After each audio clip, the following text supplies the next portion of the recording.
திருச்சிற்றம்பலம். தென்னாடுடைய சிவனே போற்றி, எந்நாட்டவர்க்கும் இறைவா போற்றி. பணிந்தவரருவினை பற்றறுத்து அருள் செய்ய துணிந்தவன் தோலோடு நூல் தொகை மார்பினில் பிணிந்தவன் அறவோடு பேரெழிலாமை கொண்டு அணிந்தவன் வளநகர் அந்தணையாரே.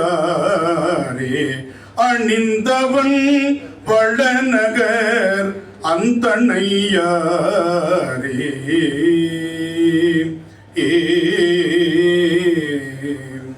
திருச்சிற்றம்பலம்.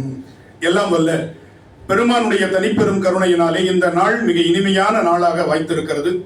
பெருமான் கருணையின் நீள நினைந்தடியே நித்தலும் கைதொழுது வணங்கி மகிழ்ந்து ஒரு மலிக்கு மேலாகவும் அமர்ந்திருக்கின்ற குருமணிகளினுடைய பொன்னார் திருவடி கமலங்களை மனம் மொழி மெய்களால் பணிந்து வணங்கி இங்கே எழுந்தருள் இருக்கின்ற மதுரை ஆதீனத்தினுடைய பொன்னார் திருவடி கமலங்களையும் செங்கோல் ஆதீனம் அவர்களுடைய பொன்னார் திருவடி கமலங்களையும் மேடையில் விற்றிருக்கக்கூடிய ஏனைய சான்றோர் பெருமக்களையும் பொதிநலன் நுகர்தரு புனிதர் பேரவையாக இங்கே வந்து அமர்ந்திருக்கக்கூடிய சைவ சான்றோர்களையும் ஒவ்வொருவருடைய பாதம் தொட்டு வணங்கி எனக்கான நேரத்தில் நான் நிறைவு செய்து கொள்வேன் என்ற உறுதிமொழியோடு திருமுறைகளில் சைவ சித்தாந்தம் என்ற தலைப்பில் 6வது உலக சைவ மாநாடு, சைவ சித்தாந்த மாநாடு.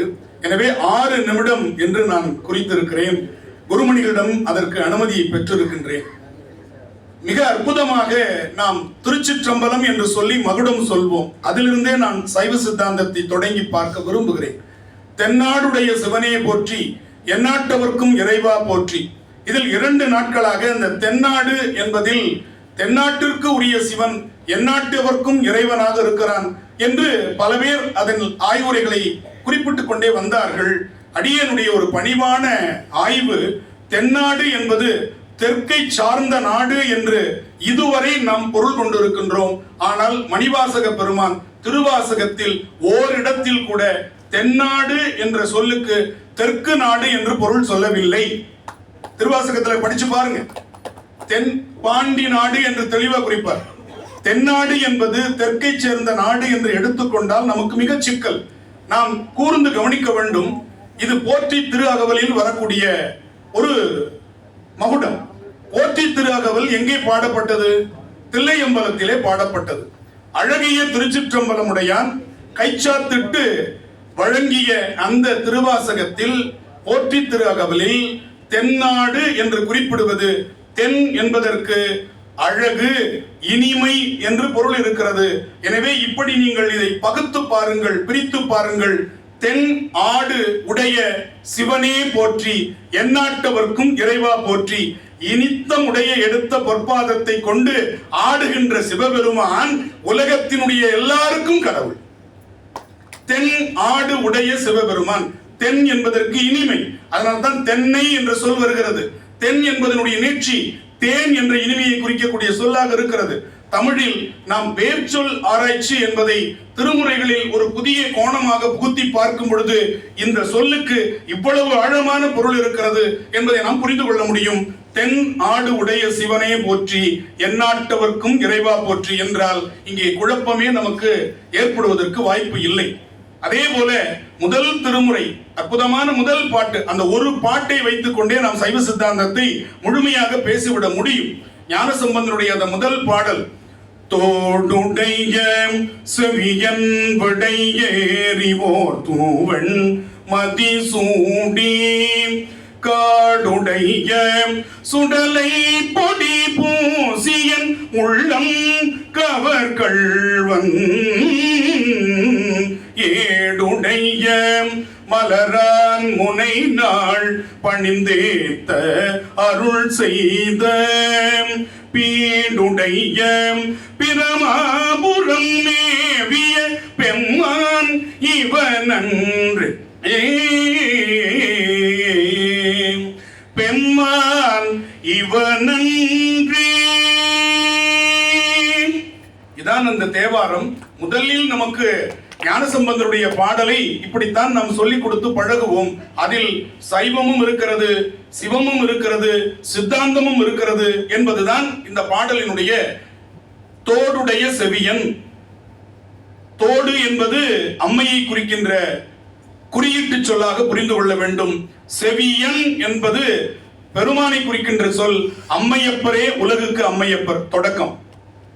இரண்டாவது விடை ஏறி என்பது பெருமானுடைய படைத்தல் தொழிலை குறிக்கிறது.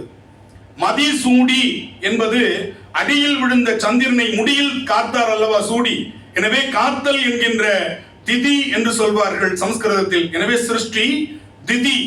அடுத்தது என் சங்காரத்தை எப்படி கொடுக்கிறார்? காடுடைய சுடலை பொடி பூசி. எனவே அது பெருமானுடைய மூன்றாவது ஒடுக்குதலை குறிக்கிறது, மகா சங்காரம். அடுத்தது நான்காவது என் உள்ளம் கவர் கள்வன் என்று சொல்கிறார், பெருமானுடைய மறைத்தல் தொழில் இல்லையா? அடுத்தது அஞ்சாவது அருள் செய்த பீடுடைய பிரமாபுரம்.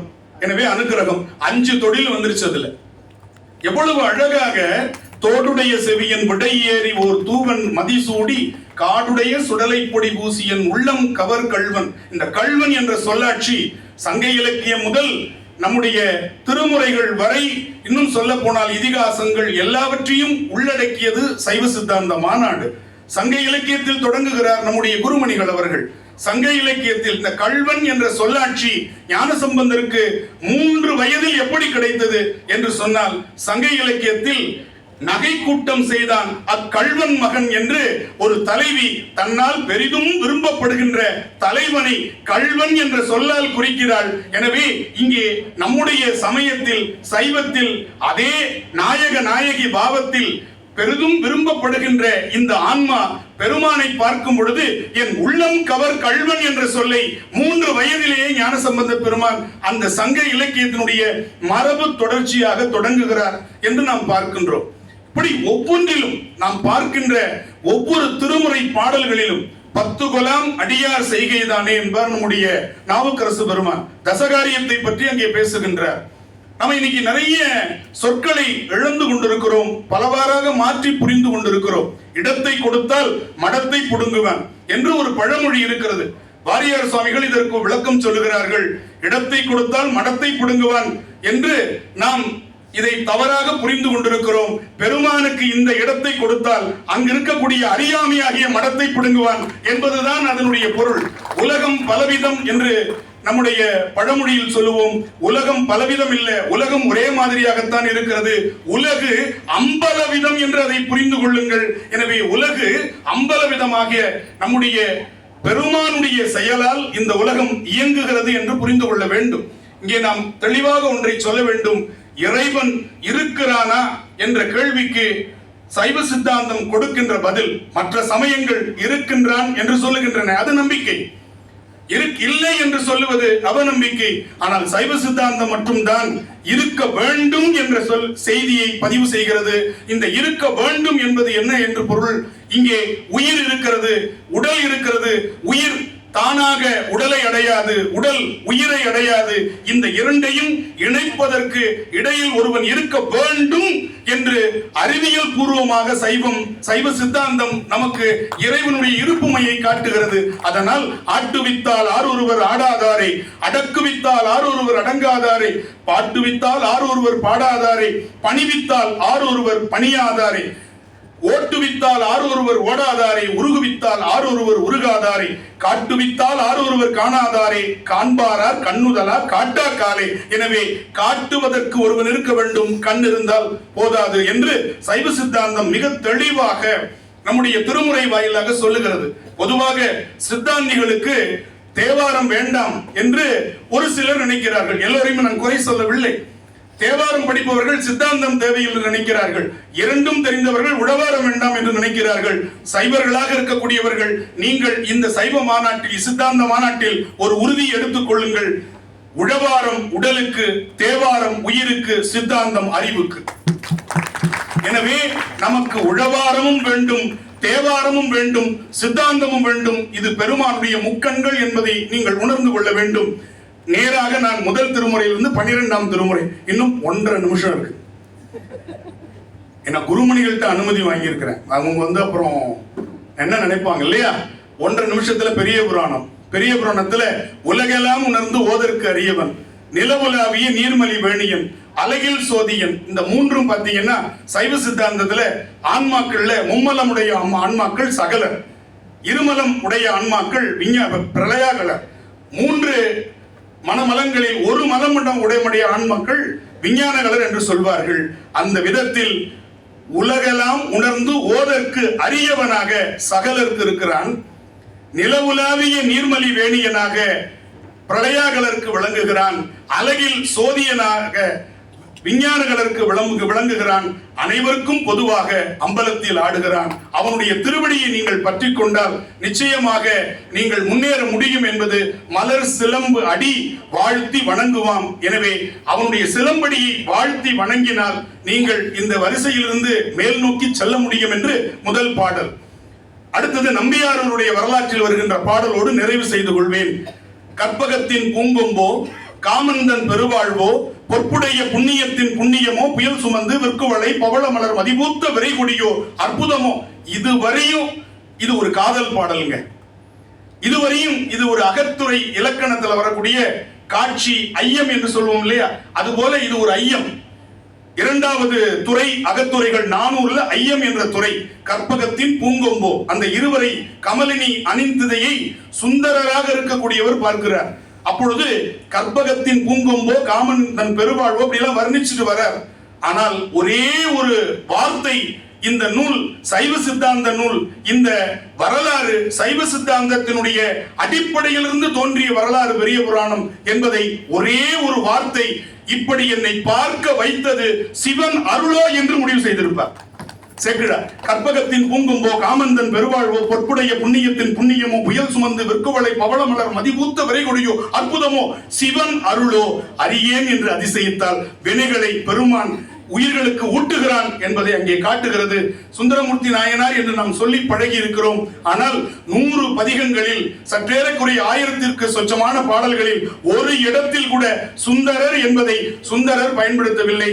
நம்பி ஆரூரர் என்ற சொல்லைத்தான் பயன்படுத்துகிறார். குருமணிகளுடைய திருவடிகளுக்கு பணிவான விண்ணப்பம், தர்மயாதீனம், இதை தெளிவாக நம்முடைய மக்களுக்கு சொல்ல வேண்டும். குருமணிகள் சொன்னால் அவர்கள் கேட்பார்கள். சுந்தரர் என்பது போன ஜென்மத்தினுடைய பெயர். அவர் இந்த ஜென்மாவில் 100 பாடல்களில் ஒரு இடத்தில் கூட தன்னை சுந்தரன் என்று குறிப்பிடவில்லை. சரி, 100வது பாடலில் பெருமானை நோக்கி கைலைக்கு செல்கிறார். அப்பொழுது முனிவர்கள் கேட்கிறார்கள், இப்படி ஒளிமயமாக வரக்கூடிய இவன் யார் என்று கேட்கும் பொழுது பெருமானும் இங்கிருந்து சென்ற சுந்தரன் என்று சொல்லவில்லை, நம் தமர் ஊரன் என்றான் நொடித்தான் மலை உத்தமனே. ஏன்னா ரூபம் பெற்ற சுந்தரர் சாயுச்சியம் அடைய வேண்டும் என்று சொன்னால் வினை நீங்கி வருகிறார்.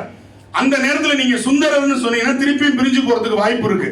எனவே சுந்தரர் பிரிந்தது சுந்தரர் என்ற நாமத்தோடு, சேர்ந்தது நம் தமர் ஊரன் என்ற நம்பியாரூரர் என்ற நாமத்தோடு.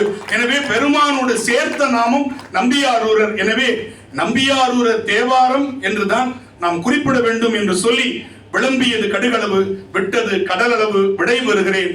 ஒரு நாள், ஒரு நிமிடம், ஒரு பண் என்று சொல்ல தினமும் ஒரு பண்ணோடு நான் இந்த மக்களை சந்தித்துக் கொண்டிருக்கிற எனக்கு 6 நிமிடங்கள் கொடுத்த குருமணிகளின் கருணையை மீண்டும் மீண்டும் நான் நினைந்து போற்றி திருவடி பணிந்து விடைபெறுகிறேன். நன்றி, வணக்கம். திருச்சிற்றம்பலம்.